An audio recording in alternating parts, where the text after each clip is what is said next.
la invasión de Ucrania podría eventualmente hacer estallar la única válvula de escape ante la perspectiva de una recesión global que ya se había formado en los meses anteriores.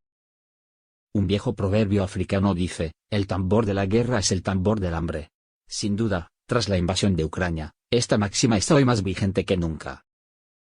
Desde estas líneas, advertimos de una de las posibles consecuencias de la invasión rusa, la hambruna. También discutimos la necesidad de un pacto de riquezas, a expensas de la renta de los mineros, y no a expensas de la producción de trabajo o capital. Lo que pretendemos analizar en este artículo es cómo la invasión de Ucrania logró hacer saltar por los aires la única válvula de escape, ante la perspectiva de una recesión global que se había formado en los meses previos.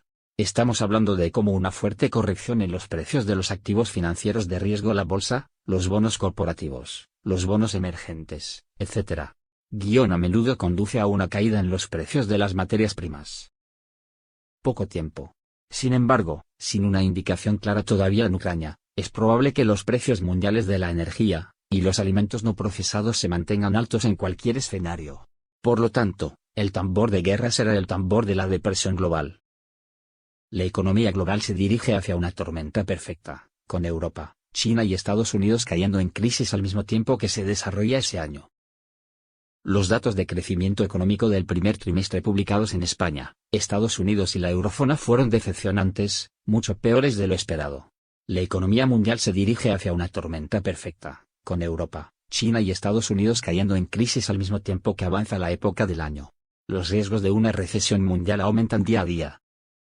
Desaceleración sincrónica rápida, sin válvula de alivio.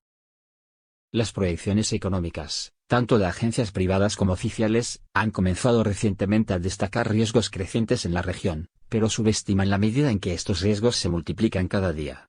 Por ejemplo, los cierres generalizados en China están causando estragos en las cadenas de suministro mundiales a corto plazo, alimentando la inflación en los Estados Unidos y frenando la demanda en Europa.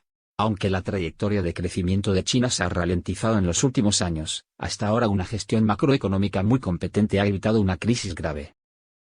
A diferencia de Occidente, el gobierno chino ha sido franco en su participación en la financiarización de grandes corporaciones no financieras militarizadas y restrictivas, extrayendo rentas de sus clientes y poniendo fin al proceso de centralización del centro de negocios, lo que ha causado una gran cantidad de daños en la eficiencia y la desigualdad en Europa, y sobre todo en Estados Unidos. Entienden perfectamente el terrible daño que la financiarización, a través de la explotación de rentas, y el dilema moral demasiado grande para fracasar ha hecho a Occidente, dice en general, y a España en particular.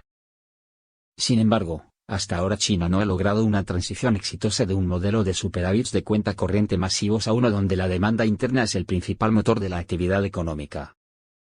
Una recesión en los Estados Unidos, especialmente si es desencadenada por el ciclo de aumento de la tasa de interés de la Reserva Federal, limitará la demanda mundial de importaciones y provocará turbulencias en el mercado financiero. Y el riesgo de esta recesión en Estados Unidos ciertamente se ha disparado. Dada la opinión generalizada de que la inflación no caerá de forma significativa, se estima que la Fed tendrá que subir mucho más los tipos de interés.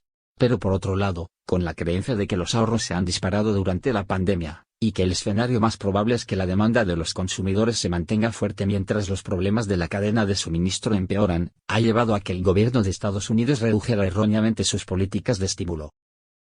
Una recesión en Europa es casi inevitable si la guerra en Ucrania se afianza y países como Alemania, que se ha resistido con vehemencia a los llamados a dejar de recibir petróleo y gas rusos, finalmente se rinden. Para Europa, la invasión de Rusia a Ucrania nos está afectando, en este contexto, más de lo esperado. Si bien las recesiones en Europa a menudo son generalizadas a nivel mundial, principalmente debido a la caída de la demanda, la recesión inducida por la guerra está afectando significativamente la confianza empresarial y los mercados financieros. Una recesión en Europa es casi inevitable si la guerra en Ucrania se afianza y países como Alemania, que siempre se ha opuesto con vehemencia a los llamados de Rusia para dejar de recibir petróleo y gas, eventualmente tienen que parar de nuevo. No hay sustituto para el gas ruso. Un escenario de recesión global acompañado de una fuerte corrección en los precios de los activos financieros de riesgo, la bolsa, los bonos corporativos, los bonos emergentes. En la historia.